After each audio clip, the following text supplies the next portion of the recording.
Hi everyone, I hope you had a great Christmas. I know I did. I took a few days off playing my guitar and just enjoyed myself with the family.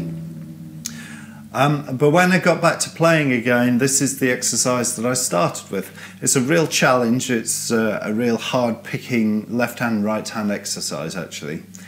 And what I really like about it, certainly from a left-hand perspective, is that you can walk it up and down the neck, so you can really get into playing everywhere on the neck again. So that's one thing.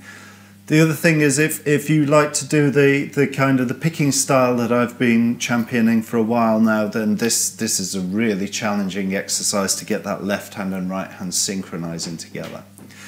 So what I thought I'd do with this video is break it down. So firstly I'd go through the arpeggios, and those really don't, it doesn't matter whether you use a pick or whether you play fingerstyle, it's the same set of arpeggios, so I'll focus on those first. And then I'll have a look at the picking that I do. I'll zoom in onto my right hand and show you how I go about picking this. And then finally at the end, I thought I'd stick a video of me playing through it just so you can get an idea of how this sounds if you want to give it a go yourself, or see what it sounds like when I play it anyway. Okay, so let's start with the arpeggios. So basically we're just going to cycle around 4 arpeggio shapes. They're all 7th arpeggios, and they all have the root in the same note, so they all have that root on their 5th string just there.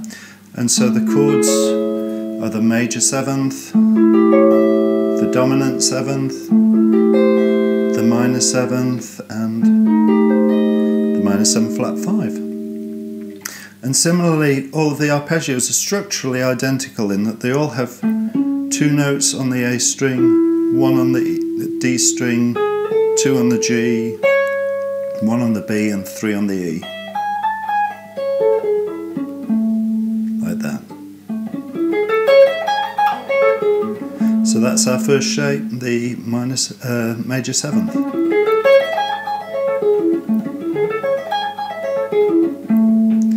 So let's now change that to a dominant 7th.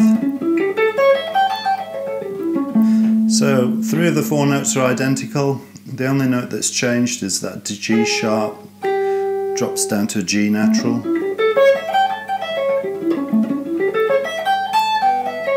In all of the octaves, so.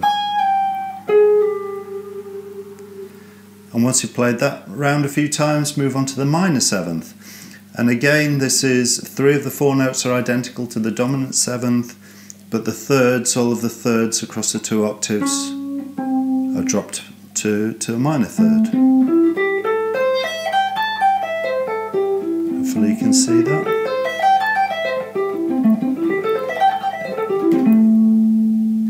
And then finally minor 7 flat 5, so we drop all the 5ths that we play down a semitone, so there's a flat 5 and the other flat 5 there.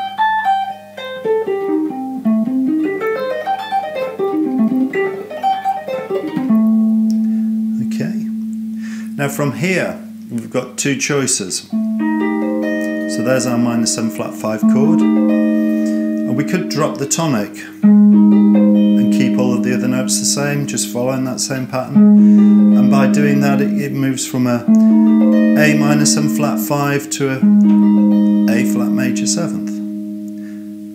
And the other thing we can do from here is recognise that that is the chord built on the 7th degree of the B flat major scale.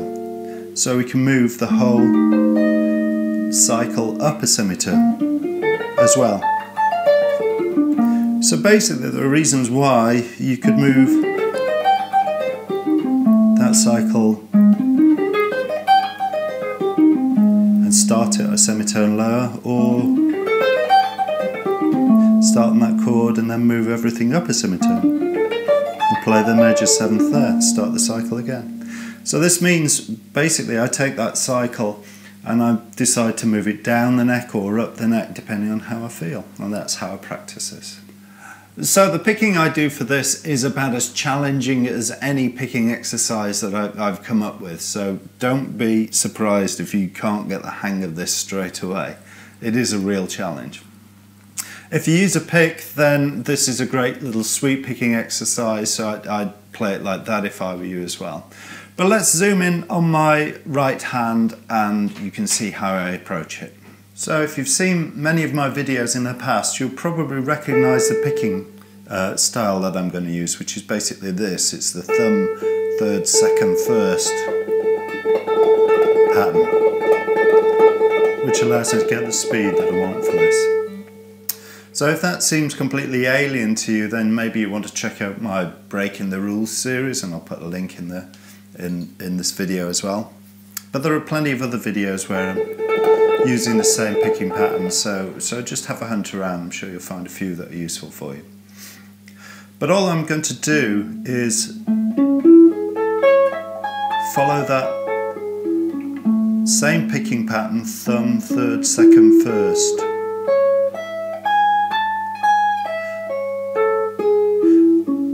All the way up and down that arpeggio.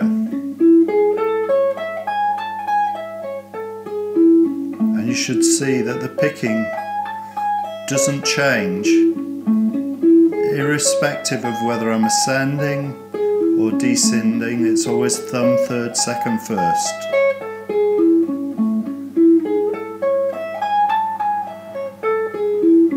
And this is actually quite a good way of practicing this, is just seeing if you can get every note to sound cleanly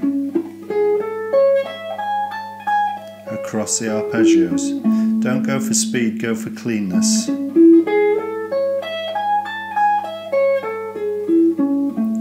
And let the speed take care of itself.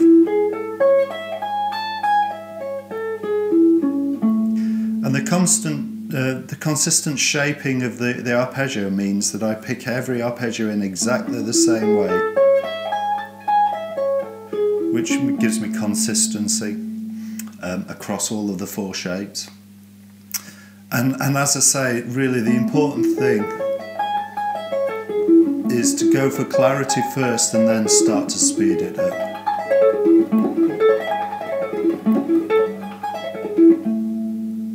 And so I've put a clip of me playing through this at the end of the video, just to give you something to challenge yourself with, if you like. If you get close to that or can beat me, I'd love to hear from you. I'll put a copy of all the burnt-in graphics that I've put together for this video on a PDF and make it available for my Patreon guys. But that's it. Hopefully you have fun with it, and we'll chat next time. Goodbye. Thank you.